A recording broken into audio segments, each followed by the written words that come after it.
U.S. President Donald Trump orders a new 90-day, more limited travel ban. Immigrants in the state are speaking out.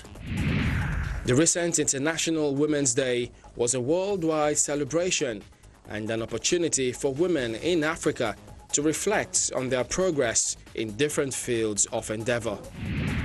And it's been 10 years since South Africa allowed women to become professional boxers. We will introduce you to a young woman who is literally fighting for her place in the ring. Africa 54 starts right now. Hello everyone, I'm Chamberlain Oso at Channels Television here in Lagos. Welcome to our show. We'll take you around the continent to bring you stories. I'm joined by my colleague Vincent Makori in Washington. Well, thanks, Chamberlain. Coming to you from Studio 51 at our Voice of America Global Headquarters. Stay with us in the next half hour as Chamberlain starts us off with a look at the impact of the recent International Women's Day observances. The need for equal representation of females in government and business is a recurring issue. Women in Africa are reflecting on the progress made and how governments could aid their cause. Every year, women all over the world spend International Women's Day celebrating themselves and their achievements in various fields of endeavor. Beyond the celebration, it's also a time when calls are made for a more equitable society for women. In Nigeria, the federal government responds to such calls with plans to provide loans to women worth about 1.6 billion naira to enable them engage in enterprise. This program is a micro credit scheme whereby women and men, especially boys and girls, that are either in enterprise or trade or want to start are given micro loans of between 10,000 to 100,000 to either scale up what they are doing or to start doing something instead of sitting, especially women in the rural areas. United Nations Secretary General Antonio Guterres, who was in Kenya on the International Women's Day, makes it clear that women's empowerment will ensure development. The protection of women in these circumstances is absolutely essential. But I believe that the only way to make that protection effective is to give full priority to the empowerment of women. More women engaging in business will lead to women empowerment, but some already in the field say they face certain challenges because of their gender. Kenyan entrepreneur Siru Wawiru Wataka says gender bias comes up quite often. Right, it's been a good and bad journey to some extent in that it's harder for women to go and say, I can make something. Even some of our customers say, who else owns this business? It's almost impossible for me to say, I can guarantee you the product is safe as a woman, because they want to know, what do you know about wood? What do you know about hinges? I see you advancing our lives, instilling a sense of pride.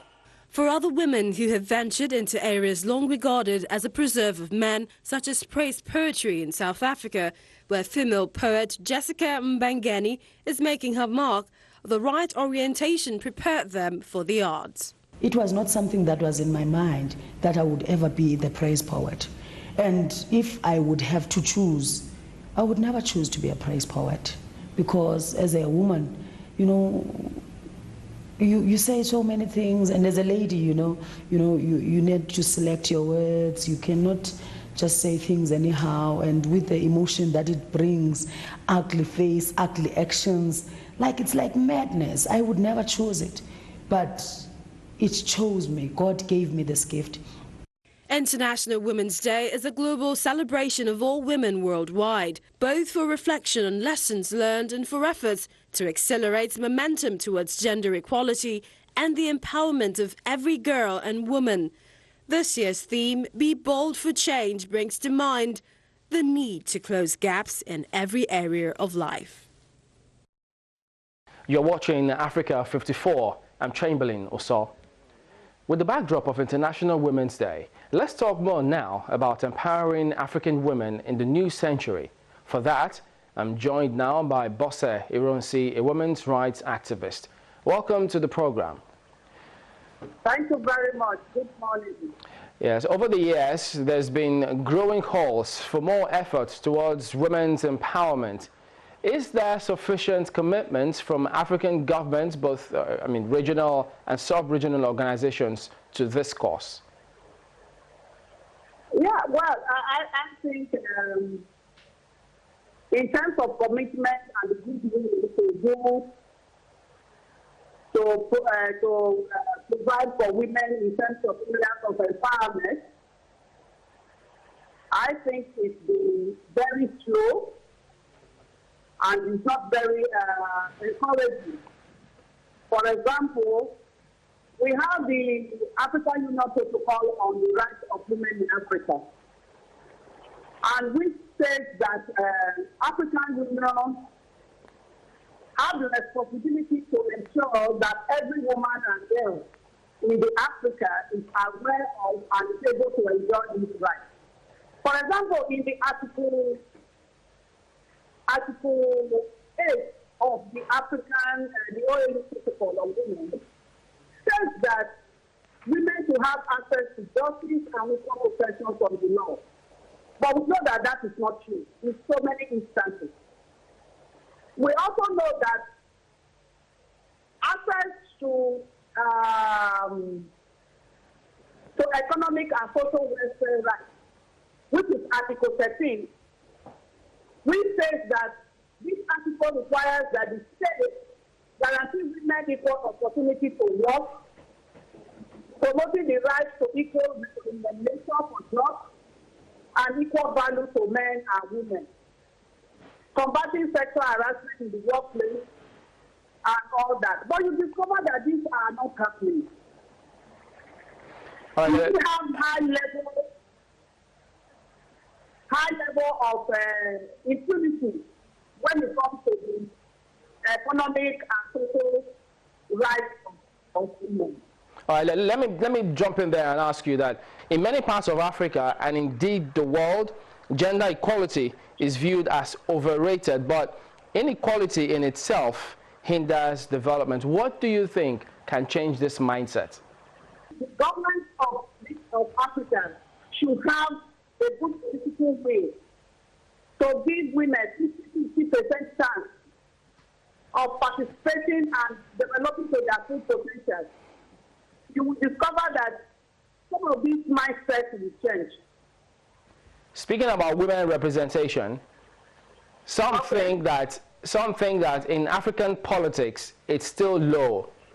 Do you think women are doing enough to get their foot in the door? Women have always been doing enough.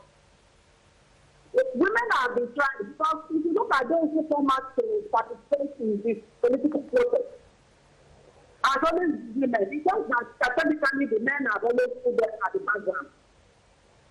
Even within the internal democracy of political parties, you will discover that women are not well represented. How many women will have the economic strength to withstand the kind of policies we play in Africa? So if they bring in equal level playing ground for everybody, we have the numbers, we are well empowered, and then we can take on positions and decision making. All right, then, Bose Ironsi. Okay, we have to thank you for joining us today on Africa 54. Well, you're watching Africa 54. Now, in South Africa, the parliament may soon consider a new law to allow for limited trade and export of rhino horn for personal purposes. The government proposed the draft legislation earlier this year. While the bill has support, it has angered animal rights groups. In the proposed law, any sale will include the full details of buyer and seller. Domestic trade in rhino horn was banned in South Africa in 2009. The draft law has excited independent rhino breeders who have fought to get the ban lifted. But opponents say there should be no exceptions when it comes to trade in rhino horn. Animal rights groups believe even limited legislation will open, legalization will open a loophole for criminal syndicates. Well, I want to know what you think about Africa 54 and the stories we cover. Join the conversation on Facebook. The address is Africa 54. And check out our headlines 24/7 on voaafrica.com. Coming up, President Donald Trump recently signed a new, more limited travel ban on 6 predominantly Muslim countries, and some U.S. immigrant taxi drivers are speaking their minds. Stay with us.